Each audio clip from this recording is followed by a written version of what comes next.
Hello tout le monde, bonjour les gens qui regardent cette vidéo, j'espère que vous allez bien. Je vous souhaite une bonne année 2024 d'ailleurs. Bon, comme d'habitude, vous l'avez vu dans le titre, aujourd'hui on fait le traditionnel bilan de l'année passée. C'est un truc que je fais sur YouTube depuis 2019 je crois. C'est un format que j'aime bien faire, qui me permet un peu de clôturer l'année passée et aussi de vous partager un peu mon expérience pro sur les projets que j'ai pu avoir l'année précédente, sur ce qui s'est bien passé, sur ce qui s'est moins bien passé. Et c'est aussi l'occasion de un peu mettre des mots sur ce que j'aurais envie de faire l'année dernière, ce que j'aurais envie de développer l'année prochaine, cette année 2024, les trucs que j'aurais envie de faire ou de plus faire justement. Je crois que maintenant on dit d'ailleurs un vision board, donc on va faire un vision board. Vision board. Je vais commencer par faire une sorte de bilan global de cette année 2023 et après on va aller voir projet par projet, tous les projets que j'ai pu faire. Alors 2023 c'est très simple, ça a été une année vraiment pas ouf pour moi je trouve, pour une raison très simple, c'est que j'ai eu vraiment peu de projets professionnels justement, vraiment très peu comparé aux années précédentes. De toute façon c'est bien simple, vous allez voir, je vais tous les énumérer et on va très vite se rendre compte, si vous allez regarder mes vidéos bilan précédentes, qu'il y en a beaucoup moins. Et en fait du coup, ça m'a... toute l'année du coup j'étais un peu dans cette espèce de négativité et de remise en question où je me disais mais waouh, qu'est-ce qui se passe, j'ai jamais eu si peu de projets, si peu de... Alors j'ai eu des propositions parfois, hein, bien sûr, comme d'habitude, mais des trucs qui ne me correspondaient pas ou qui étaient mal payés ou ce genre de choses. Mais en tout cas, dans les projets concrets, il y en a eu vraiment assez peu comparé aux années précédentes. Et c'est vrai que du coup, je me suis vachement posé des questions tout au long de l'année en me disant mais pourquoi? Qu'est-ce que j'ai fait? Est-ce que c'est quelque chose de mon fait ou pas? Est-ce que mon travail mérite que je le change? Est-ce qu'il est plus dans le coup? Est-ce que... je sais pas, me poser vraiment énormément de questions. Et du coup, ouais, c'est ça, c'était une année qui était hyper négative parce que j'avais pas de projet et du coup je voyais mon travail sous un œil qui était pas très glorieux, je me disais que mon travail était mauvais et voilà, concrètement c'était pas une très bonne année, pas très positive. Au-delà de ça, mentalement pour moi c'était pas ouf non plus, même si ça c'est des trucs dont je veux pas parler ici, mais juste mentalement c'était compliqué, je me suis mise à revoir une psychologue, ce que j'avais pas fait depuis un certain temps et du coup il y avait tout un truc où... En fait, cette année, j'avais un peu l'impression que rien n'allait, en quelque sorte, sur plein de sujets différents, donc c'était compliqué à gérer. Et puis aussi, au niveau de mon travail, comme je me posais plein de questions, parce que j'avais pas de contrat pro et des trucs comme ça, je me posais beaucoup de questions sur mon travail, sur ce que je fais, et du coup, j'ai eu un peu l'impression de me perdre graphiquement. Après, voilà, on est début 2024, j'ai pas encore énormément de recul sur l'année 2023, mais là où j'en suis, ce que je me dis, c'est que j'ai eu l'impression d'un peu m'éloigner de mes thèmes de prédilection, des choses que j'aime faire, parce que justement, je me posais énormément de questions. Notamment, par exemple, j'aime bien dessiner des femmes nues. C'est un sujet qui me plaît depuis pas mal de temps, parce que ça me permet de m'accepter moi, de... C'est un beau message, enfin, waouh, c'est un beau message que je transmets. Je pense que j'ai pas besoin d'en dire plus, je pense que si vous suivez mon travail, vous voyez ce qu'il y a derrière à propos de ça. Et cette année, en fait, je me suis beaucoup posé de questions là-dessus. Je me suis dit, mais s'il faut... est-ce que c'est pas un peu misogyne de tout le temps dessiner des femmes nues? Pourquoi je le fais? Je sais pas, peut-être que ça plaît moins. J'en sais rien, enfin je sais pas. Je me suis beaucoup remis en question par rapport à ça. Et du coup, j'ai l'impression de moins avoir traité ce genre de sujet. Alors qu'au final, là, début 2024, je me dis, mais en fait, c'est ça que j'aime faire. Principalement, entre autres choses, mais disons que j'ai l'impression de m'être moins amusée l'année dernière. Et après, c'était peut-être un truc que je disais déjà dans mon bilan de 2022, je sais pas, faudrait que je re-regarde. Mais en tout cas, là, comme ça, j'ai l'impression de m'être moins amusée. Même s'il y a eu des illus que j'ai fait qui étaient cool, quand je regarde, chaque année, on fait des TikTok, oh là là, bilan de mon année 2022, enfin, bilan de mon année, quoi, rétrospective plutôt, rétrospective de mon année, et on montre les illus qu'on a fait, machin. Et cette année, pour le coup, ça c'est concret, il y avait beaucoup moins d'illustrations dont j'étais hyper contente et où je me dis yes, cet illu-là, je l'adore, comparé aux années précédentes où il y avait des trucs, des travaux que j'ai fait où j'étais vraiment super contente. Là, cette année, un peu moins. Et en fait, c'est ça, je me suis vraiment, comme je disais, beaucoup posé de questions. En fait, j'avais vachement des phrases qui me tournaient en boucle dans la tête, où je me dis que en fait, je tourne en rond, je fais toujours la même chose, donc c'est ça, donc il faudrait que je fasse des choses un peu plus différentes. Mon travail n'est pas utile. J'ai eu vachement ce truc aussi de me dire mais en fait mon travail d'illustration il est pas utile et ça c'est un truc que j'ai depuis des années, depuis que je suis au Beaux-Arts, où j'ai l'impression que ce que je fais artistiquement n'est pas utile, n'est pas important parce qu'il n'y a pas un message extrêmement fort ou une justification extrêmement forte, genre moi je parle en fait de mes souvenirs liés effectivement à mon passé, des trucs comme ça. Je sais pas si vous voyez, en fait j'ai l'impression de pas assez... Bah voilà, déjà je sais pas parler. J'ai l'impression de ne pas assez intellectualiser mon travail. Et c'est un truc qui pourtant, j'aime pas le faire parce que déjà j'ai pas un bagage culturel énorme. Je suis un peu bébête, je dis ça, mais voilà, enfin, je suis pas du tout... j'ai pas des références artistiques de fou. Quand j'étais petite, j'allais jamais au musée. Enfin, j'essaye d'expliquer ça, quoi, genre... Et du coup, j'en serais bien incapable de toute façon d'intellectualiser mon travail et d'en parler pendant des heures et de mettre des grandes justifications. Moi, je me suis souvent dit, j'aime bien faire des illus jolies, joyeuses, que les gens regardent et que ça leur fasse du bien, que ce soit coloré, agréable. Et forcément, ce truc de représenter des personnes grosses, c'est un truc qui me tient à cœur. Et voilà, et du coup, cette année, je me suis beaucoup dit, bah c'est pas assez, c'est pas... Mon travail, il est pas important parce que juste représenter des trucs jolis, est-ce que c'est vraiment bien... Enfin, je sais pas si vous voyez ce que j'essaie d'expliquer. Et du coup, voilà, tout ça pour dire que le fait que j'ai pas de travail pro et que du coup, ça a découlé sur beaucoup de remises en question sur mon travail et du coup, ça a découlé sur des illus qui me plaisent pas tellement et donc une année qui est un peu mif-mouf. Le truc cool, c'est que arrivé à la fin de l'année, en fait, j'ai eu l'occasion d'un peu discuter avec des gens qui font le même métier. Et globalement, en fait, même les gens partageaient beaucoup leurs ressentis sur cette année. Et je me suis rendu compte que 2023, ça avait été une année un peu vraiment nulle pour énormément de gens. Ne serait-ce qu'au niveau du travail, il y a plein de gens, de mes collègues illustrateuristes qui en fait ont le même ressenti, qu'il y a eu moins de travail, moins de clients, moins de contrats, moins de trucs. Et en fait, c'est normal, c'est l'inflation, on subit tous cette espèce de crise dans tous les domaines, j'ai l'impression, majoritairement peut-être, je sais pas trop, mais en tout cas, ce que j'ai ressenti vers la fin de l'année, c'est que j'étais pas seule avec ce mal-être et cette espèce d'année un peu down. J'étais pas seule là-dedans.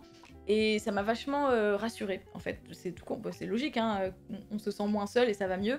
Mais du coup, ouais, ça m'a vachement rassurée sur la fin de l'année, notamment décembre, où je me suis vraiment dit, ok, en fait, c'est... Je dis pas que j'ai pas s'il faut, mon travail, il est perfectible, de toute façon, c'est sûr. Il y a des choses qui font que des clients ne m'embauchent pas, c'est sûr. On peut toujours s'améliorer, mais c'est pas que ça, et c'est pas que à cause de ça que j'ai pas eu beaucoup de taf cette année. Il y a d'autres choses qui relèvent pas de mon fait et sur lesquelles je peux rien faire, je peux pas agir, je peux pas me battre. Et ça m'a vachement un peu enlevé un poids de me dire, ok, ne te bats pas parce que ça sert à rien. Tu peux pas aller voir Macron et lui dire, oh, ça suffit là ou quoi? C'est pas possible. Donc ouais, ça m'a vraiment soulagée. C'est cool parce que voilà, pour une fois, j'ai ce bilan qui est un peu en demi-teinte et en même temps, j'en sors quand même plutôt reboostée. Je suis pas du tout déprimée là pour ce début 2024. Je suis même carrément motivée. J'espère que ça va durer quand même longtemps. Mais pour l'instant, écoutez, ça va. Donc maintenant, on va passer justement en détail tous les projets que j'ai pu faire cette année. Donc déjà, en début d'année, j'ai pu bosser pour le magazine Matin, qui est un magazine en ligne sur Instagram qui parle d'écologie, pour lequel d'ailleurs j'avais déjà bossé en 2020 je crois. Et là du coup j'ai eu l'occasion de faire 4 illustrations pour le MOOC. Alors je sais plus ce que c'est un MOOC, je crois que c'est un genre de magazine qui sort papier pour l'année, je crois. Et j'ai pu faire 4 illustrations. C'était très cool, mais malheureusement, à cause d'une erreur totalement de mon fait, en fait, j'ai dû refaire les illustrations peut-être plusieurs fois parce que je m'étais trompée dans la taille. Complètement con, une erreur totalement bête de ma part. Et du coup, ça a un peu... Au bout d'un moment, je pouvais plus les voir en peinture, ces illustrations. D'ailleurs, en parlant de peinture, je les avais fait sur Procreate, et au final, avec du recul, je me dis que c'est un peu bête, j'aurais pu les faire à la gouache, parce qu'en général, dans un projet pro, quand je bosse pas à la gouache, c'est que je sais qu'il va y avoir besoin de potentiellement, même quand l'illustre sera faite, de bouger des éléments pour les adapter, pour différents formats ou quoi. Du coup, je préfère faire avec Procreate. Mais là, en soi, il n'y avait pas besoin de ça, et je pense que j'aurais pu le faire à la gouache pour peut-être un peu plus m'amuser. Mais bon, c'est pas grave, c'était quand même sympathique. Et voilà. Ensuite, j'ai eu l'occasion de bosser sur la couverture d'un livre jeunesse. C'est un truc que j'avais jamais fait, donc c'était cool d'expérimenter là-dedans. Pour les éditions Alice, et un texte du coup de l'autrice Sophie Adriansen, je sais pas si je le prononce bien, qui s'appelle Le Projet Arc-en-Ciel. Et donc c'était super chouette parce que bah voilà, c'était un projet, enfin un truc que j'avais jamais fait, faire une couverture pour un livre déjà et pour un livre jeunesse. Donc c'était chouette de sortir un peu de ma zone de confort, ouais voilà, juste tout simplement d'expérimenter, de faire un truc que j'avais jamais fait. Ensuite, j'ai pu faire l'affiche du Festival des illustratrices des Mariettes. Ça, j'étais vraiment trop contente, puisque je sais pas si vous vous souvenez, mais en gros, le Festival des illustratrices, j'y avais été l'année dernière à Paris, avec Patreon, où j'avais pu intervenir, c'était trop cool. Les Mariettes sont vraiment extrêmement sympathiques, elles gèrent trop bien les événements qu'elles font et tout, vraiment, je les adore. Et bah du coup, quel honneur de pouvoir faire l'affiche 2023 du Festival des illustratrices. C'était un projet vraiment trop chouette, j'ai rien à dire, c'était vraiment que du positif, elles sont adorables et j'ai vraiment beaucoup aimé bosser là-dessus. Ensuite, on arrive au projet qui fâche un petit peu cette année. Je vais pas rentrer dans les détails parce que j'ai fait toute une vidéo Patreon pour vraiment raconter ce projet en long et en large. J'avais besoin comment dire, de déverser ce truc-là parce que c'était vraiment compliqué. En gros, j'ai été contactée au début de l'année par une agence pour en fait faire une illustration qui serait ensuite apposée sur une gourde, pour une marque de gourde que je vais pas citer, mais en gros c'est une marque de gourde assez connue, assez big, et un peu écologique, qui agit pour la sauvegarde des océans, donc c'est plutôt cool. J'étais hyper contente de faire ce projet, de pouvoir faire un projet comme ça. Je trouvais que ça changeait, et j'étais contente d'avoir mes illus sur un objet comme ça, bah, qui diffère un peu de ce que je fais d'habitude, et la marque était chouette encore une fois, donc j'étais très contente. Et voilà, je vais pas rentrer dans les détails parce qu'il y a énormément de péripéties dans cette affaire. Si ça vous intéresse, n'hésitez pas à aller voir sur Patreon éventuellement. Mais juste pour dire que du coup, finalement, le projet a traîné en longueur pour des raisons qui sont absolument pas de mon fait. Il y a eu plein de trucs qui se sont passés et pas très... disons que c'était pas très cool pour moi. Au bout du compte, le projet est un peu tombé à l'eau alors que j'avais proposé une dernière solution pour que finalement ça se fasse et on m'a jamais répondu tout simplement. Je pense que je peux dire à ce stade qu'on me ghost parce que en fait à chaque fois je demande... parce qu'en fait on m'a jamais dit officiellement ok c'est fini, on arrête, ça ne se fera pas, on est désolé. J'ai été payée quand même, hein, je tiens à le dire, ça c'est quand même... voilà. Sinon je serais pas aussi calme, mais en tout cas voilà, j'aurais juste aimé qu'on me dise oui bon voilà, après un an et qu'on te donne plus trop de nouvelles que machin, ça se fera pas, on est désolé, mais c'est comme ça et voilà. Et ça en fait on me l'a pas dit et j'avoue que je trouve que c'est pas très correct et pas très professionnel, sachant que là mes derniers emails restent carrément sans réponse. Donc c'est pas très cool. En fait c'est la première fois que ça m'arrive, un truc comme ça, donc d'un côté... si j'essaye de penser positivement, je me dis bah ça me fait une expérience, je sais aussi les erreurs à pas faire, ça m'a aussi permis de vachement... j'ai tendance à un peu éviter les conflits, à pas trop aimer ça, notamment dans le contexte professionnel, c'est compliqué de pas se laisser marcher dessus et s'imposer. Voilà, c'est le mot que je cherchais. S'imposer sans être trop vindicative, mais sans être trop molle aussi. Enfin, vraiment trouver le juste milieu. Et je trouve que j'ai bien réussi ça dans ce projet. Et donc, bah voilà, quelque part, ça me fait une expérience. Et donc, c'est plutôt positif. Et en plus, j'ai été payée. Donc, en soi, il n'y a rien de...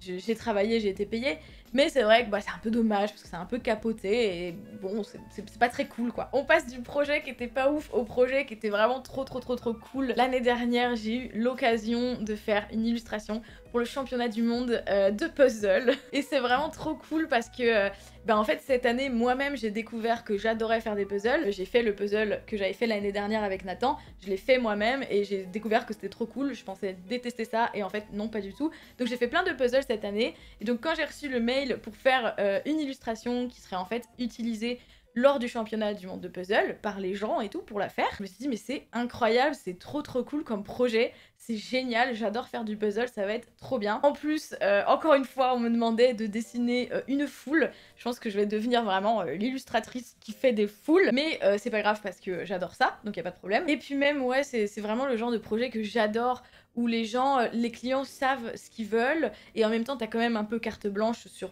d'autres choses. Enfin voilà, c'est un juste équilibre en fait, et où les clients sont vraiment pas chiants à te demander 1000 modifications, même si je comprends que des fois il y ait besoin de demander des modifs, il y a pas de souci, mais c'est vrai que des fois c'est un peu beaucoup d'aller-retour pour pas grand-chose. Là, c'était vraiment extrêmement fluide, et puis enfin voilà, c'était trop cool. Du coup, en septembre, il y avait le championnat du monde, donc j'ai vu les gens, les participants faire mon puzzle en direct. C'était exceptionnel, je trouve, de vraiment voir son travail utilisé comme ça, en direct et tout, c'était génial. C'est le mien ça, je crois. Puzzle People is by a French artist, or it's illustration by Marie Boiseau. Ensuite, j'ai eu l'occasion de bosser avec une association qui s'appelle Je donne ma perruque. À la base, c'était censé sortir pour Octobre Rose, mais il y a eu un peu de retard, donc c'est ok. En fait, c'est une association qui récupère des perruques, du coup, de seconde main, qui les remet en forme et qui, du coup, les donne gratuitement à toutes les personnes qui peuvent en avoir besoin, que ce soit des personnes qui ont dû faire des chimiothérapies, ou des personnes qui souffrent d'alopécie, donc perdre les cheveux. Et ce que j'ai particulièrement apprécié dans ce projet, c'est que d'habitude, quand les assos nous contactent, et c'est normal, elles ont pas beaucoup de moyens, souvent c'est des projets où il n'y a pas de budget du tout, et là c'était pas le cas. La personne avec qui j'étais en contact avait un budget très correct de prévu, et je trouve que c'est appréciable parce que même si je comprends que les assos ont moins de moyens, et je comprends aussi qu'on accepte de faire des projets sur lesquels on n'est pas payé, bah, ça fait quand même plaisir quand notre travail est un peu considéré et que voilà, on a pensé ah ça, je trouve ça cool. Et du coup l'idée c'était de faire 3 illus, une pour un petit stickers, une pour un tote bag et une pour un print. Je suis vraiment amusée sur ce projet. Je sais pas quoi dire de plus. C'est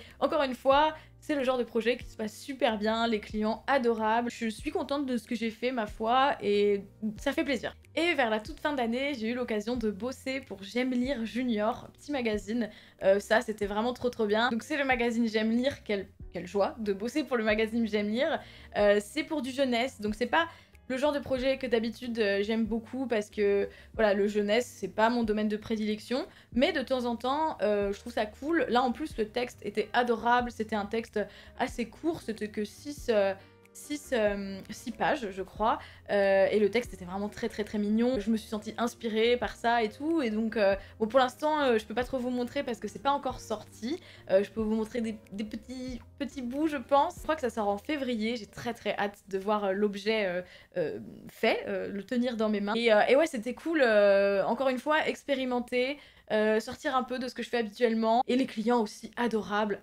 Les retours que j'ai eu sur ce projet, mais quelle joie d'avoir ce genre de retour, je vous jure que c'est tellement important, ça te rebooste. En plus là c'était à la fin de l'année, quand j'étais vraiment à me dire purée, waouh, elle est dure cette année, et là d'avoir ce genre de retour sur ce que je fais, ça n'a pas de prix en fait, vraiment ça fait trop du bien. Ensuite, j'ai eu 3 sessions de droit cette année. Je les inclus pas forcément avec les autres projets parce que c'est des trucs où j'ai pas eu besoin de créer quelque chose.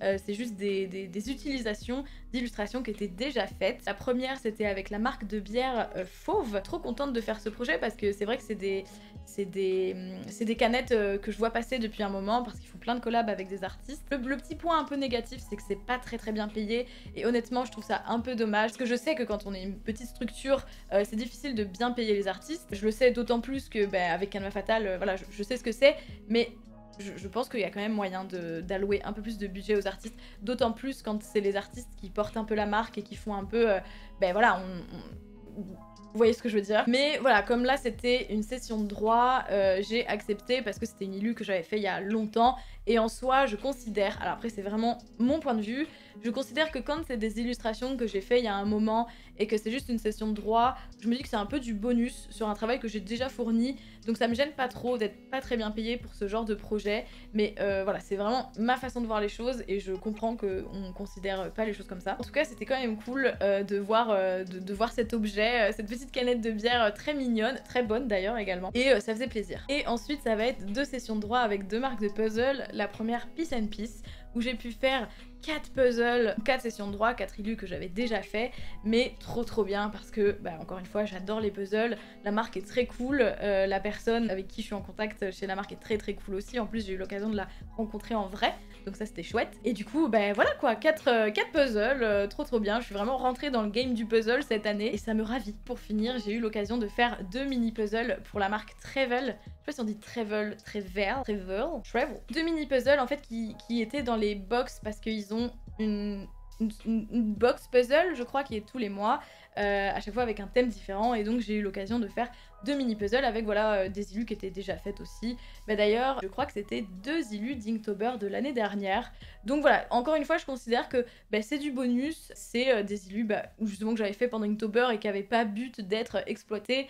Elles le sont, donc je trouve ça cool, ça fait plaisir et voilà, c'est un petit bonus. Voilà pour les projets dès 2023. Comme je le disais, si vous avez envie, si vous êtes curieux, n'hésitez pas à aller regarder la vidéo de l'année dernière, mais pour donner des chiffres, je crois que l'année dernière, j'avais fait environ genre 14, 18 ou 14, je crois que 18 c'était en 2022. Je crois que l'année dernière c'était genre 14, 15 projets, et là je crois que cette année je suis à genre 6 projets, en ne comptant pas les sessions de droit, parce que j'estime que c'est pas vraiment des projets dans le sens, même si j'en suis extrêmement contente, ne nous méprenons pas, mais j'estime que c'est pas des projets dans le sens où j'ai pas créé un truc, même si c'est trop cool, mais voilà, je pense, enfin, je sais pas si vous comprenez la nuance que je fais. Ce que je veux dire, c'est qu'il y a quand même une différence nette avec l'année dernière, mais en même temps, je me dis, enfin, et là c'est vraiment une réflexion que je fais quand je suis en train de filmer là. En plus l'année dernière, il me semble que je m'étais dit, dans mon bilan justement, que je m'étais dit pour l'année 2023, je souhaitais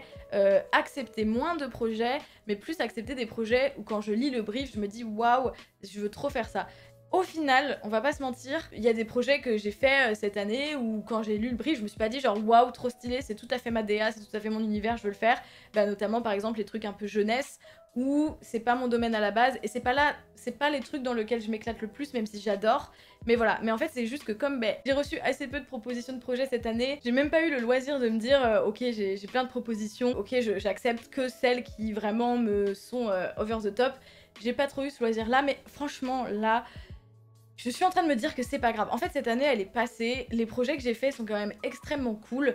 Oui, j'en ai eu moins que l'année dernière, mais est-ce qu'on est obligé de voir le succès juste par le nombre de projets? Je pense qu'il faut pas voir les choses comme ça. Et je pense que c'est peut-être une erreur que j'ai fait cette année à me dire oh là là, il faudrait que je fasse énormément de projets. L'important, je pense que c'est les projets que j'ai faits me font plaisir, sont cool, c'est des expériences, c'est des trucs, voilà. Et puis bah, c'est pas grave. En fait, un truc que je répète depuis tout le temps, c'est que l'illustration, c'est les montagnes russes, c'est des périodes où ça va super, des périodes où ça va moins bien. Et bah 2023, c'était une période où ça allait moins bien et c'est pas grave et c'est ok. Et en plus, encore une fois, je suis pas seule là-dedans. Donc tout va bien en fait, tout va bien. Maintenant, comment je vois 2024? Écoutez, comme je disais au début de la vidéo, je me sens plutôt bien là pour débuter cette année. Je me sens pas mal reboostée. En plus, en ce moment, je suis en train de travailler sur un truc qui est très très cool. Donc c'est chouette de commencer l'année avec du taf, même si j'ai rien après. Mais ça fait quand même plaisir. Et aussi, un truc que je voulais dire, c'est que l'année dernière, j'avais pas de travail pro, mais je me suis jamais ennuyée. Je me suis jamais dit oh là là, mais qu'est-ce que je vais faire de mes journées? J'ai toujours des trucs à faire.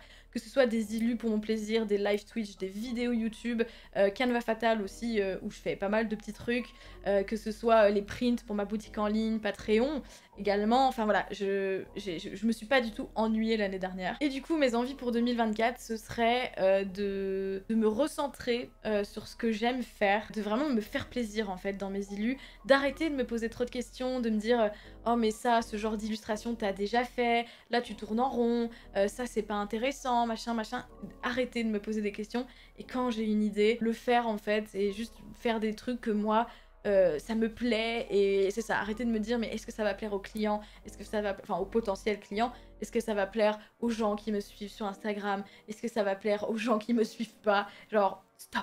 Comme d'habitude, j'aimerais faire encore plus de gouache. C'est aussi un truc qui m'a manqué, mais il me semble que c'était déjà dans mon bilan de l'année dernière de me dire qu'il fallait que je fasse plus de gouache. Et je trouve que je l'ai pas trop fait, je sais pas pourquoi. Souvent j'ai la flemme et en fait il faut que j'arrête d'avoir la flemme parce que vraiment j'aime la gouache. J'aime ça, je préfère le résultat avec la gouache. Vive la gouache, donc voilà, faire un peu plus de gouache. D'ailleurs même expérimenter, retenter avec l'acrylique gouache, j'aimerais bien aussi. Globalement j'aimerais bien tenter des choses nouvelles en termes de technique. Par exemple j'aimerais beaucoup tenter le cours Skillshare de Manon Loire sur le fait d'animer ses illustrations avec After Effects je crois. C'est un truc que j'ai jamais touché. Je sais pas du tout si je vais réussir, mais j'aimerais bien tenter quand même pour avoir... juste pour m'amuser aussi un peu et puis changer je pense que ça fait du bien des fois de changer de technique et de expérimenter dans de nouveaux champs. Tenter la peinture sur toile aussi, ça fait je crois depuis 2021-2022, j'avais acheté des toiles, et qui sont petites, hein, c'est des petites toiles, hein. Mais j'avais acheté des toiles, et en me disant, ce serait cool de faire des petites illus sur toile, et je l'ai jamais fait, donc il faudrait que je le fasse, ce serait bien. Après, c'est des envies, ce ne sont pas des résolutions, hein. Je me dis pas, oh là là, bonne résolution, je vais peindre sur une toile. J'aime pas trop cette pression et ces injonctions qu'on se met nous-mêmes. Juste, si je peux le faire, c'est cool. Si je le fais pas, c'est pas grave. J'aimerais continuer à faire plus de vidéos YouTube, parce que ça, c'est vrai, un truc qui a été cool en 2023. C'est que j'ai fait un peu plus de vidéos YouTube que l'année précédente. Il y a eu un moment où j'ai eu un peu un creux sur YouTube. Alors c'est sûr que les vlogs, j'en faisais beaucoup avant, j'ai beaucoup plus de mal maintenant parce que j'ai un peu plus de mal avec mon image. C'est compliqué, le rapport à mon image, c'est un sujet sensible, mais du coup voilà, les vlogs c'est compliqué, mais j'ai quand même fait plus de vidéos YouTube, ça m'a fait plaisir, donc j'aimerais bien continuer sur cette lancée. D'ailleurs, n'hésitez pas à me dire si vous avez des idées, des envies, des trucs que vous aimeriez bien voir sur cette chaîne. Franchement, n'hésitez pas parce que... Alors, c'est pas pour faire Calimero, mais c'est vrai qu'un truc aussi sur cette chaîne où j'ai du mal, c'est que des fois, je me dis qu'il y a un peu... que j'ai l'impression que ça intéresse pas tellement, ou qu'il y a pas beaucoup de retours, ou je me dis que mes vidéos sont pas tellement regardées.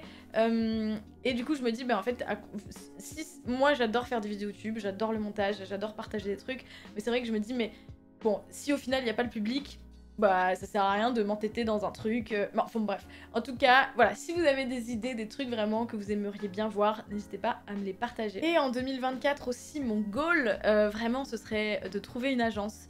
Parce que depuis 2017, quand je me suis lancée, j'ai toujours fait le choix de pas prendre une agence artistique. Tout simplement parce que j'avais l'impression de bien me débrouiller toute seule, à trouver des clients, les devis, les factures. J'aimais bien faire ça toute seule, gérer ma petite tambouille toute seule. Et donc voilà, du coup j'ai toujours fait le choix de me dire j'ai pas envie d'avoir une agence. Et puis maintenant, c'est vrai qu'au bout de au bout de toutes ces années, je me dis que quand même j'aimerais bien tester l'aventure d'avoir une agence artistique. Je pense que j'ai besoin d'être accompagnée sur certains trucs, j'ai besoin d'être accompagnée pour atteindre des clients que je pourrais pas atteindre toute seule, j'ai besoin d'une présence en fait, et j'aimerais bien voilà, tenter ce truc là. Peut-être que ça me conviendrait pas, peut-être qu'au bout d'un moment je me dirais bon voilà, là l'agence, j'ai fait le tour, maintenant je veux retourner un peu solo. Mais en tout cas, là à l'heure actuelle, j'aimerais vraiment être accompagnée en fait, tout simplement. J'ai participé au concours d'ailleurs des agents associés, c'était la dernière année où je pouvais le faire. Bon, j'ai pas du tout été retenue, mais c'est ok. J'ai été en contact avec une agence, mais finalement ça ne s'est pas fait. J'ai démarché quelques autres agences qui n'ont pas voulu de moi. Enfin, je le dis comme si c'était... Mais juste, voilà, je pense que mon style ne correspondait pas à ce qu'elles recherchaient et c'est ok. Mais du coup, en tout cas, voilà, j'aimerais bien quand même trouver une agence en 2024. Donc on verra. On va tout faire pour et puis on verra. Mais encore une fois, si ça se fait pas... c'est ok. J'étais en train de faire le montage et je me rends compte que j'ai oublié un très gros truc dans cette vidéo bilan. Un truc que j'essaye de faire à chaque année. Vous remercier, vous, les gens qui me suivent. Oui, c'est ça, prendre un temps pour vous remercier de votre soutien, votre présence, vos achats sur la boutique, votre soutien sur Patreon, vos commentaires sur YouTube, votre présence sur les live Twitch. Voilà, c'est très cool, ça me fait... plaisir après toutes ces années de présence sur internet et de partage, enfin que moi je partage des trucs, ça me fait plaisir qu'il y ait encore des gens qui soient là, qui restent et parfois qui partent, mais c'est ok. Et c'est ça en fait, c'est trop cool. Sans vous, que je ne suis pas grand chose. Après c'est toujours un peu bizarre les remerciements comme ça parce que je comprendrais que quelqu'un se dise mais t'es qui en fait? Pour qui te prends-tu? Brad Pitt? Je crois pas. En plus c'est une merde. Donc oui, je suis personne concrètement. Je fais juste des dessins. Mais bon, voilà, c'est l'internet, c'est les réseaux, c'est comme ça. Il y a des gens qui vous suivent et je pense que c'est quand même cool de vous remercier et de voilà. Des gros bisous. Globalement, c'est ça. Ce que je me souhaite, c'est de vraiment m'éclater, m'amuser, faire des illus qui me plaisent et qui plaisent aux gens. Enfin, dans le sens où j'aime bien apporter de la joie aux gens par les illustrations. Je trouve ça quand même très cool. Mais voilà, en fait, là, je suis dans un mood positif et surtout, ce que je me dis, c'est que j'ai une chance folle de pouvoir faire ce métier. Et en fait, c'est vraiment ce que j'ai envie de faire depuis que je suis depuis tout le temps, en fait. Depuis que Depuis que je suis petite, je tiens un crayon dans ma main et je fais que dessiner. Et depuis que je suis petite, j'ai cette espèce de flamme. C'est hyper niais, on est d'accord. Mais cette espèce de truc où j'ai tout le temps envie de dessiner, c'est vraiment ma passion. Et c'est fou de pouvoir en vivre. C'est vraiment un privilège, une chance. Et donc voilà, c'est trop bien. C'est pas parce qu'il y a des petites choses qui des fois se passent mal que faut voir ça. Non, c'est bien. Je crois que j'ai fait le tour pour cette vidéo bilan 2023. Oh là là. Écoutez, j'espère que cette vidéo vous a plu. Comme d'habitude, si elle vous a plu, n'hésitez pas, n'hésitez jamais. Un petit commentaire gentil, c'est toujours très cool. Je vous fais des bisous. Je vous dis à bientôt. Bye. Bye.